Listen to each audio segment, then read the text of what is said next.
Thanks for being patient with us as we are getting our Zoom started. We're going to start here in a few minutes, letting all of our speakers get on.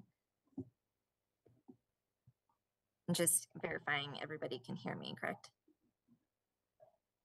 Okay, getting thumbs up, love it.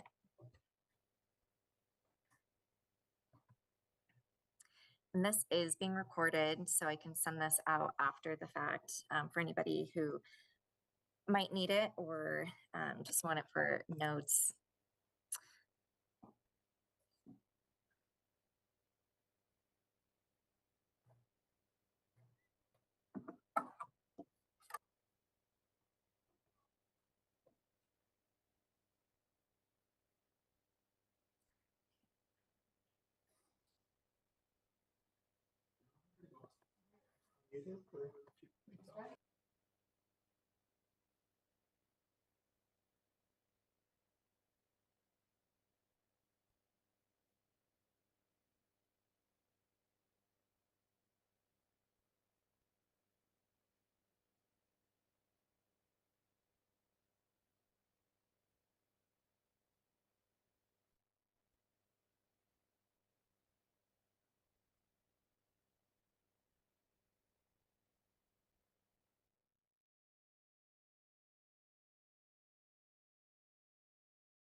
And then I will send this out after the fact.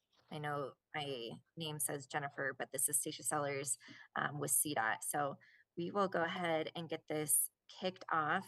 And like I said, I'll send the recording after the meeting.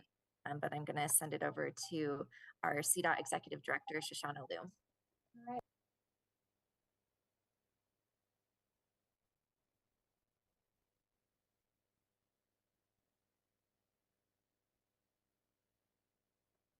You cannot hear her.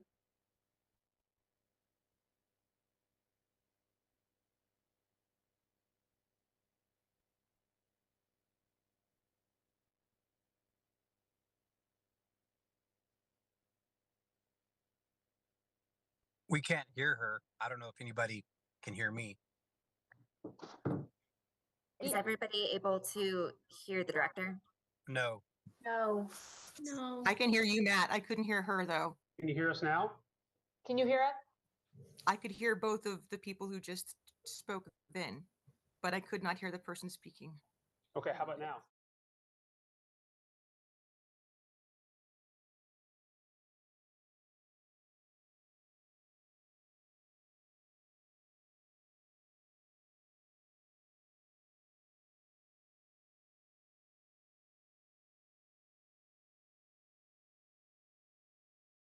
Saying goes in Colorado that if you don't like the weather, wait a few minutes. And that rings true as we head from the days of warm weather into what is projected to be a significant storm event with particularly strong impacts anticipated along the Front Range. The storm is expected to start up this evening, ramp up tomorrow, and last into Friday, with warmer temperatures meaning that it will take some time for snow to accumulate on the roads. Impacts to visibility could precede roadway accumulation as the snow rates pick up, which they are expected to. These March storms can come with unique challenges as drivers have already started to become accustomed to warmer conditions outside. A storm like this means we have to shift our perspectives back to winter. CDOT will do everything that we can to keep up with the events and clear the roads, focusing first on interstate main lines. Safety closures are likely over the course of this event, and we ask travelers to help our first responders by staying off the roads when conditions are at their most intense, driving at slower speeds when necessary, and making sure that you are prepared with proper tires and emergency kits if you need to be on the road. In order to do our part to limit traffic during what is expected to be the most intense period of this event, the state is asking employees who can to work remotely tomorrow so that our first responder colleagues can have the space that they need for critical safety operations. We are grateful for some partners who are joining us this morning to share more as we go into this event. CDOT Maintenance and Operations Director John Lorme will be going through a detailed weather forecast, and our meteorologist Mike Chapman will be available for questions as well. State Patrol Chief Matthew Packard, and Department of Public Safety Executive Director Stan Hilke are both here to provide updates and to talk to us a little bit about the broader implications of an event of this size. Also joining us today is Mike Cooperstein from the Colorado Avalanche Information Center to review some of the avalanche risks that the storm will bring. So to start us off, I'd like to hand it over to John Lorme, who will talk through the specifics of the weather forecast. Thank you, Director Lou. Hello, my name is John Lorme. I'm the Director of Maintenance and Operations, and with me today is Mike Chapman. He's our Senior Meteorologist and our Head of our Winter Operations Program. As you heard, and I really don't have much to add to what the boss just said, but as you heard, a major winter weather event is approaching the Front Range. This is something that we're used to from a CDOT point of view. The forecast is still on track to have statewide impacts. Highest accumulations are expected on the Front Range Mountains from the foothills east to the Divide. Total accumulations could be 3 to 4 feet, and yes, I do mean feet, are possible, specifically on the I-70 corridor between Denver and Eisenhower tunnels. On US 285 between Denver Metro and Conifer, significant impacts are also expected on south of I-25 south Castle Rock to Colorado Springs, specifically the Monument Hill area, with 1 to 2 feet there as well. With increased winds could create whiteout conditions at times. Because of the high snow amounts and the increased winds throughout this event, we anticipate safety closures, as Director Lou mentioned.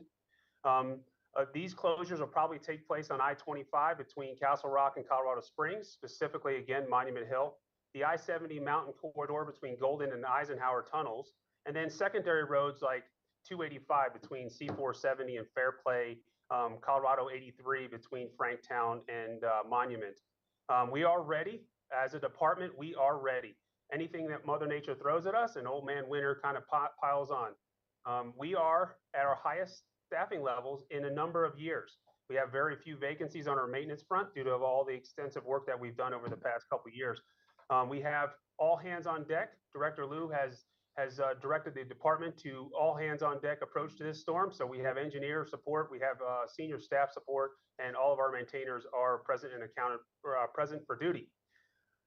As conditions worsen, we'll shift our resources, as we always do, to our main lines. We'll keep our interstates and our large U.S. highways like 160 and US 40, I-70, I-25, C470, and those and such open as best we can to allow emergency services to use our main lines. Once we get a hold of the roads and conditions improve, we'll start shifting resources back to our secondary and tertiary roads. Crews will be on 12.5-hour shifts until conditions return to normal. So we really are asking for your support as a motor vehicle operator, whether you're driving a car, a pickup truck, or a CMV. We ask for your support. Do not travel on our roads if you don't have to over the next 24 to 36 hours. Now, I know that's impossible for some people to actually not do, but we ask before you go out and travel that you check CoTrip. The last thing you want to do is be stuck in an extended delay or closure, and that actually draws emergency services away from other more important tasks to help stranded motorists. So check CoTrip before you leave the house, or you leave anywhere you're at, or you're traveling throughout the state. Find a safe place to ride the storm out. It's better to stay home or stay somewhere else where you're more comfortable than sitting in your car in a blizzard-like condition. So with that, I'd like to introduce no better friend to CDOT than Chief Packer from the Colorado State Patrol. Thanks very much, John, and good morning, everybody. Thanks for being on this call today. And I just really want to emphasize the importance for everybody to be planning ahead. If you're paying attention to the forecast, this is a snowstorm it's not for a couple of hours. This is a sustained storm. So I just ask for those of you out there in the public that are planning on needing to travel, that you don't get caught by surprise. Maybe it's not falling as quickly as you thought it might be in the morning or maybe in the afternoon, but just know that this snow, we're planning for this snow to last for a significant amount of time. So please plan ahead.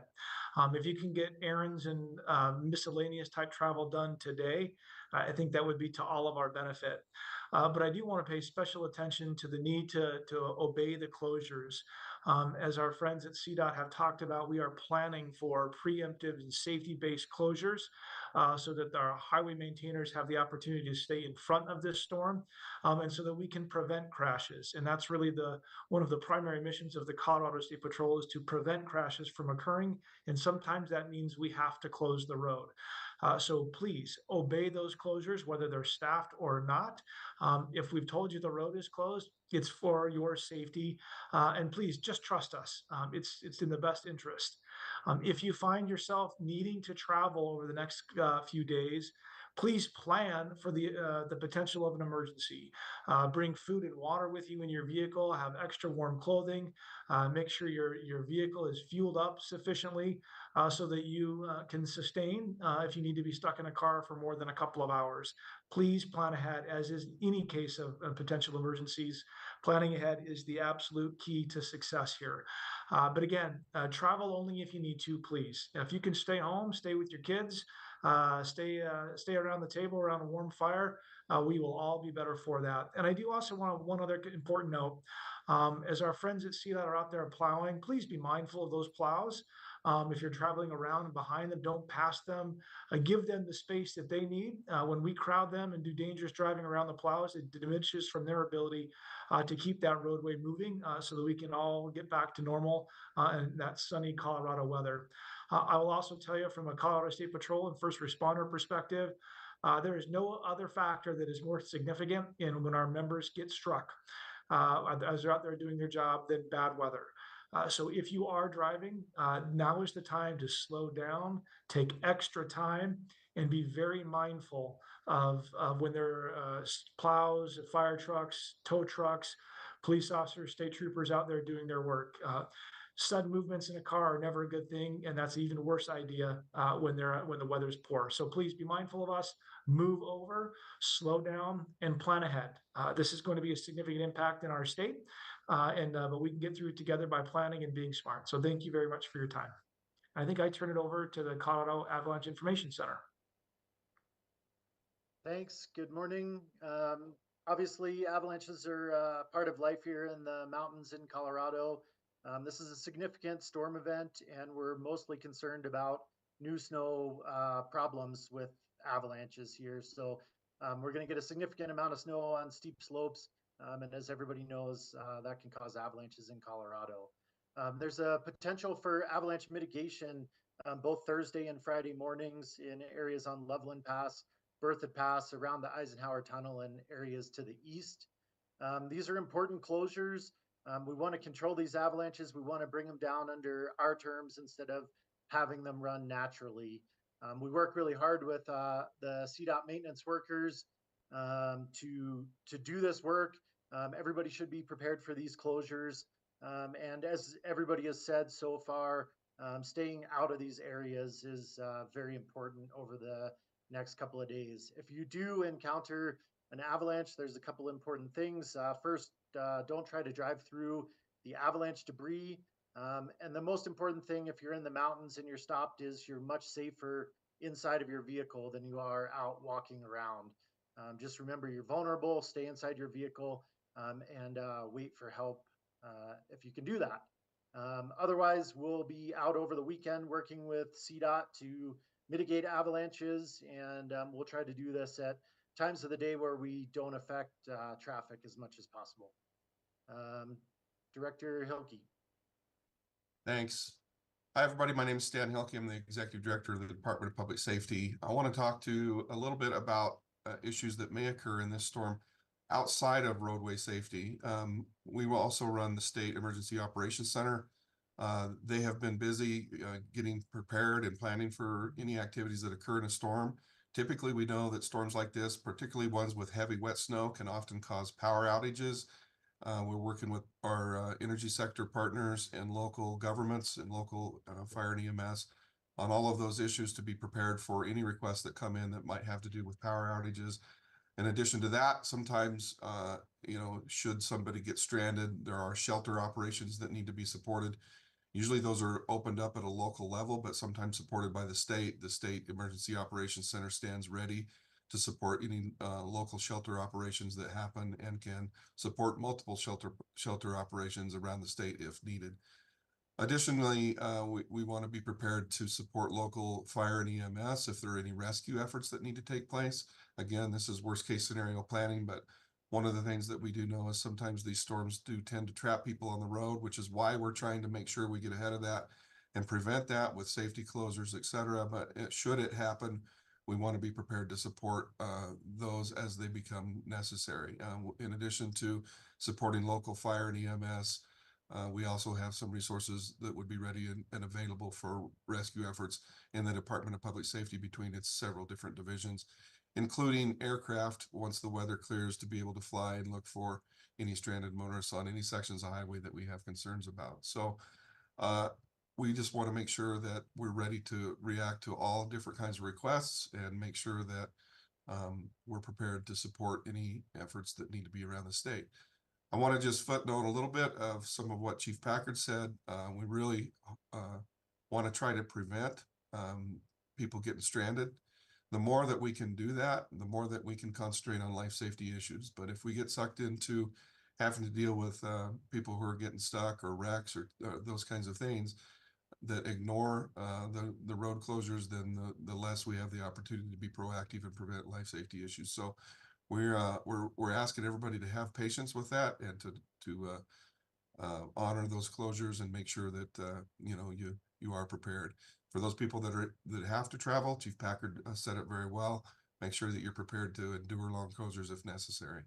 Other than that, the Department of Public Safety, through its multiple divisions of the State Patrol, Emergency Management, Fire, et cetera, will be ready to support the storm and support CDOT in any way possible.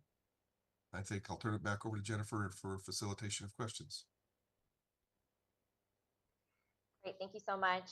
So yes, we will open up to questions. I think Sam said that she, or he, sorry, had some questions for us. So I'll kick it over to you, Sam.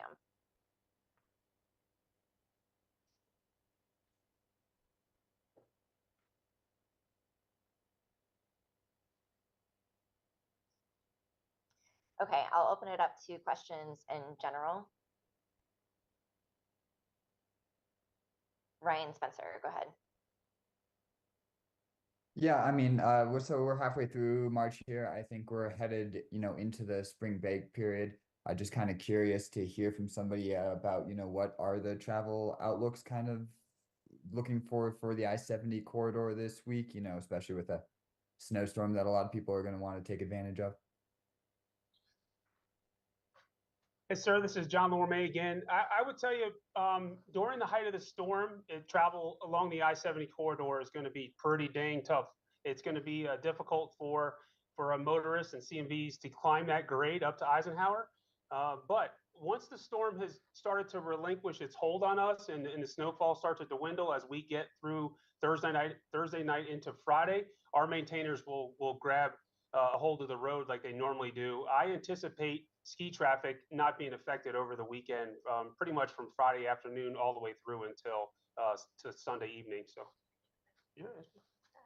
Just to jump in, we do want to reiterate that folks need to be very mindful of I-25 as well as I-70 in this storm. The intensity that was described will hit particularly the South Metro area very hard. So we're kind of used to focusing on I-70 during storms. This one is going to have severe impact on I-25 as well. Yep. And we are prepared, and we know we're going to have some increased ski traffic over this weekend as Coloradans try to take advantage of that great snow up there in the high country. Hello, this is, can you guys hear me? Yes, we can. Okay, I'm Scott Harrison with KRDO 13 in Colorado Springs. I have a list of 4 questions I'd like to ask briefly, if that's okay. First question is, can you guys talk about how this storm compares to past storms that we've had in March? Because you were talking about the possibility of safety closures as a preventive measure along I-25. It's more common for I-25 to be closed like down by the New Mexico state line in the Trinidad area, but not so common for it to happen, say, here in the Colorado Springs area. So can you talk about that more and compare this storm maybe to past storms you've had? Yeah, so I'm going to turn it over to Mike Chapman, our meteorologist. Yeah, hi everybody. This is actually the snowiest week climatologically in Colorado this week is. We've had multiple significant events dating back to when I first moved here. I remember 2003 specifically over St. Patrick's Day. That was along the same lines as far as amounts in the foothills down towards Denver and Colorado Springs. It's less than some of the more impactful events, but it's still above a threshold that where I call it major, which is like an 8 to 10 inch range. Both Executive Director Lou and Director Lorme have pointed out the significance of this event for I-25 south of Castle Rock through Monument and I-70 from Morrison up to the tunnel. I can't say it enough that is the major impacted area. And it is similar to other events, but I just want to reiterate meteorologically, those are the areas that are under the gun among other spots. Hopefully that answers. Are you guys expecting blizzard conditions at all in those areas, or just heavy snow? There might be there might not be a difference. I don't know. So for the most part, it's a heavy snow issue. The reason we would point out the Palmer Divide, Monument Hill area is significant snow in the 1 to 2 foot range, but winds that are going to reach pretty dangerous criteria, 40 plus miles per hour. And I just want to point out that it seems like every spring we have these major storms that come through. And I know it's not technically spring yet, but the March storms. I used to be the superintendent in the greater metro area, and we actually had a number of events where I-25 was closed down for safety concerns. I'm thinking back to March of 16 and during the bomb cyclone. And so we don't have trapped or stranded cars like we did then. We are doing these safety closures, and we do safety closures throughout the state when conditions warrant it for the safety of the traveling public, and then to provide freedom of maneuver for our emergency services and our plow operators. I live down in Monument, and the winds down there are incredible at times. But one thing we have this year that we haven't had for a major event is CDOT invested a lot of money in gap improvements in that stretch of I-25. So we now have turnaround points that we did not have before. We have wider shoulders. We have clear lanes. We have our managed lanes that actually expand our travel surface that we can route traffic around. But having done all that, there's still Mother Nature will win. We can only work with her the best we can. So I hope that answers your question, or at least your first one. Mm-hmm. John, this is Stan Hilke, Public Safety. If I'd like to footnote one thing, when we do get into the safety closures, this gets to your question about comparing to other previous storms. The bomb cyclone was a good example of safety closures of I-25 in the Monument Hill, Palmer Divide area. We did have people that tried to skirt around the closure by using alternative highways like 83 and 105. We highly discourage that because then we just displace one crisis area for another crisis area. If there is a closure, it means that we're really encouraging people not to start that travel because it's hard enough to concentrate on I-25 itself. But if we have to move our resources over to one of those other alternative highways, it becomes a little bit of a challenge. So I appreciate your comment about comparing it to other storms because, as you know, in some of those other storms, particularly the bomb cyclone, we did have challenges with Monument Hill and Palmer Divide as well. What are you telling people who have spring break plans? As you guys know, March is a big spring break month. So what's your advice to people who have spring break plans and maybe are determined to try to drive somewhere to get to where they want to go? I can lead that off. Go ahead, Shoshana. No, go ahead.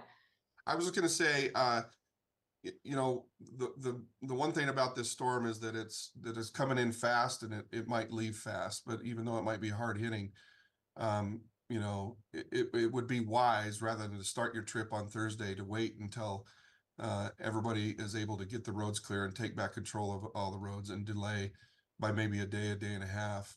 It looks like that might be a wise decision for everybody involved.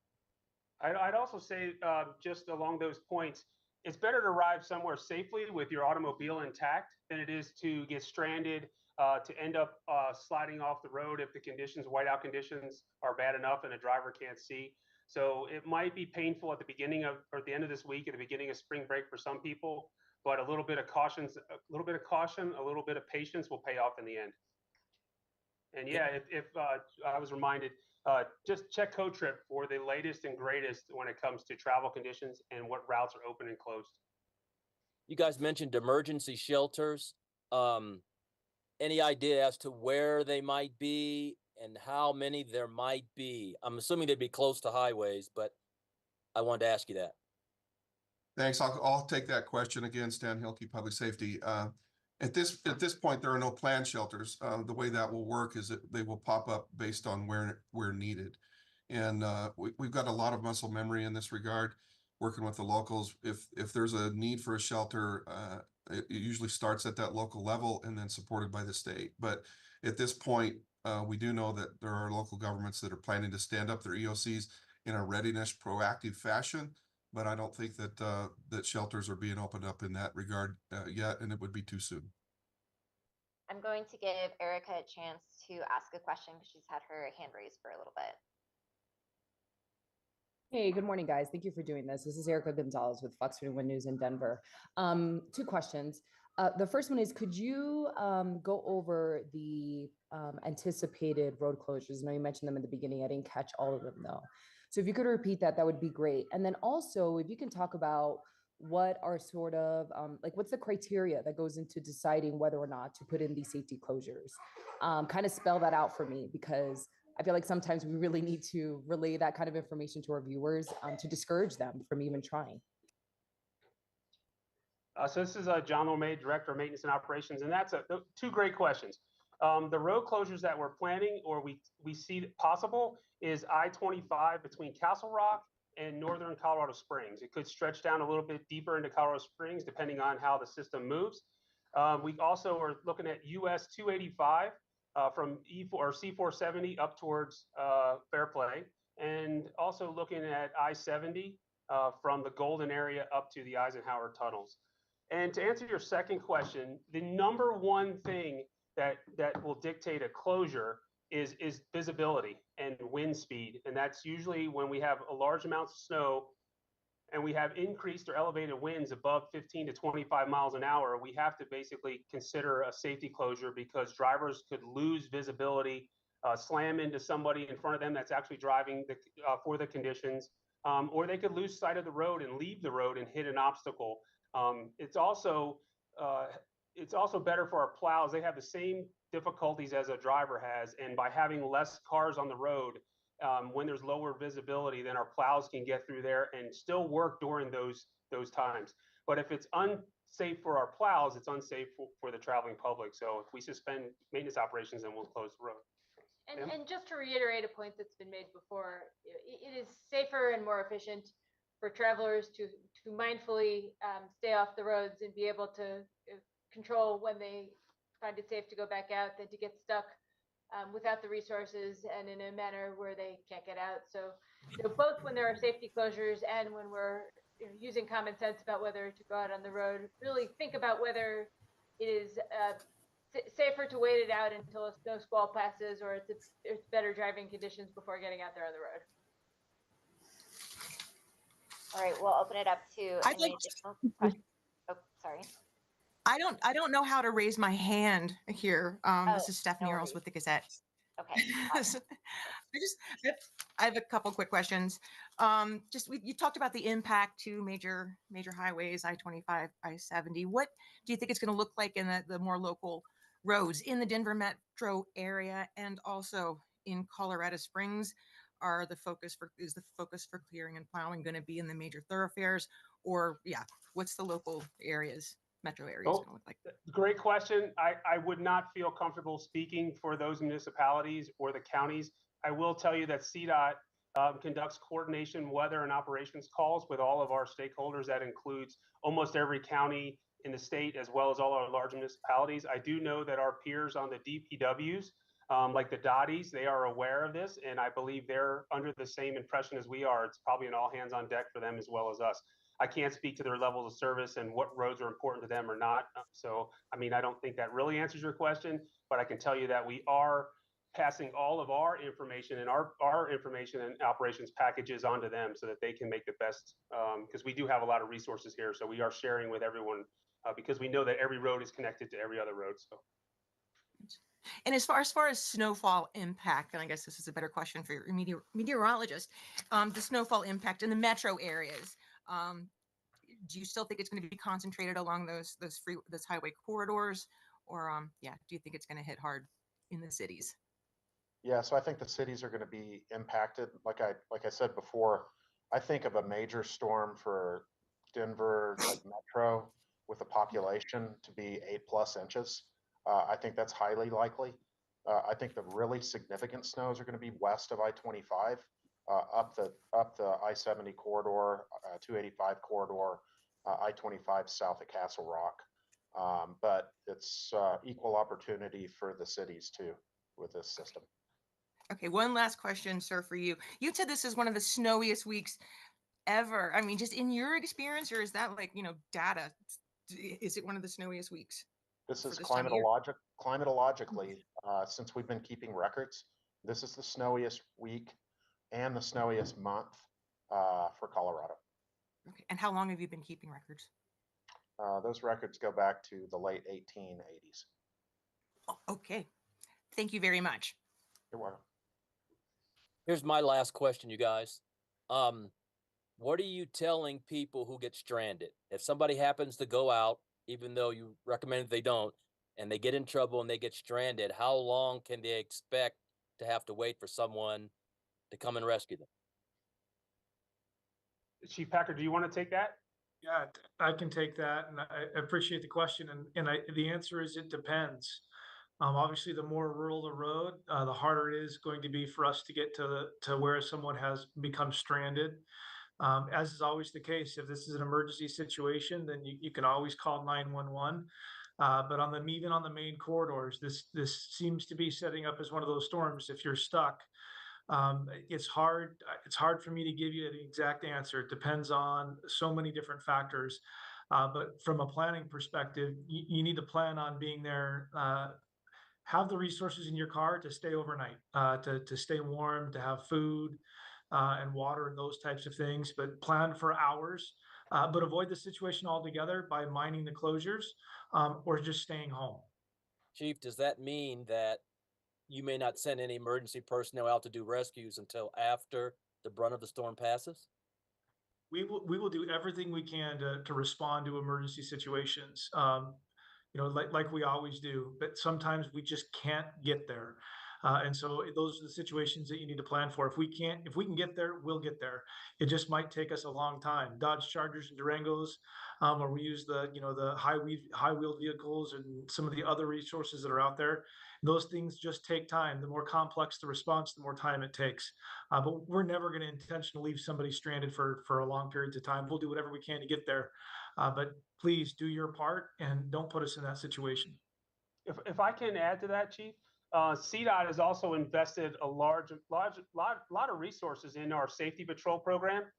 During this storm event, we're staffing up our safety patrol program to focus on the I-25 corridor and the lower part of the I-70 corridor as well, so that we can respond to non-life-threatening on-highway incidents as well. Our plow operators will stop and render aid if they come across somebody that's in distress, but oftentimes when people don't heed the closures or they're not prepared for the current conditions, they're driving too fast and get into an accident, they end up blocking our roads. So our levels of service continue to degrade, and it takes longer for us to bring the road back to safe travel conditions when those individuals get stuck, whether they're on a shoulder or they're in the main line itself. So going back to the beginning of this, like Director Liu, we really recommend that if you can stay home and stay off the roads, please do so at all possible. Thank you.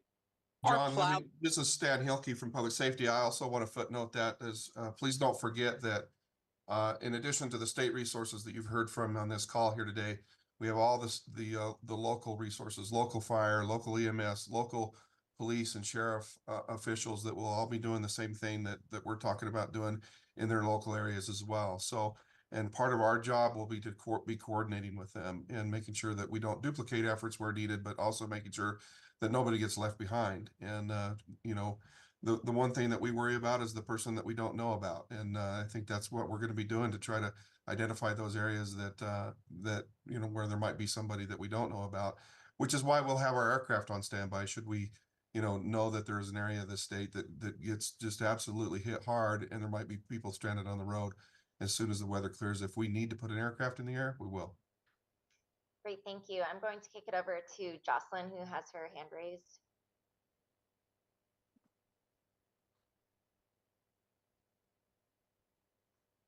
Jocelyn, if you're talking, we can't hear you.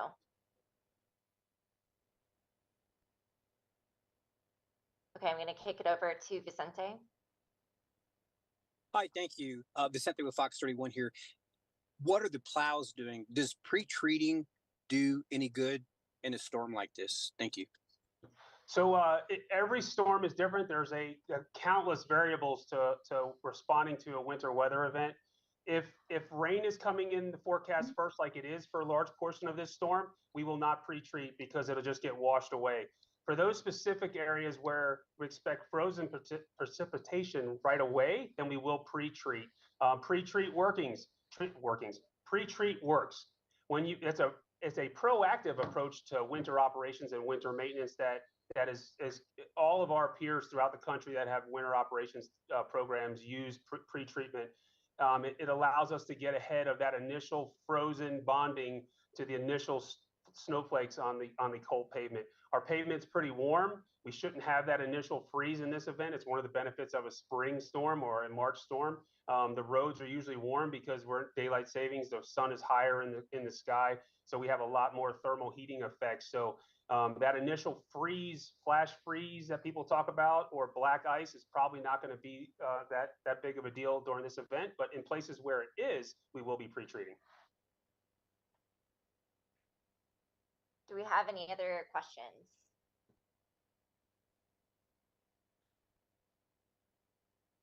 All right, CDOT is going to be sending out a press release after this call with some additional information about the upcoming storm. If you have any other questions, feel free to reach out to the media contacts on the briefing, which would be Matt Enzio and myself, Stacia Sellers. But we really thank everybody for joining us today and taking time to hear about the upcoming storm. Thank you.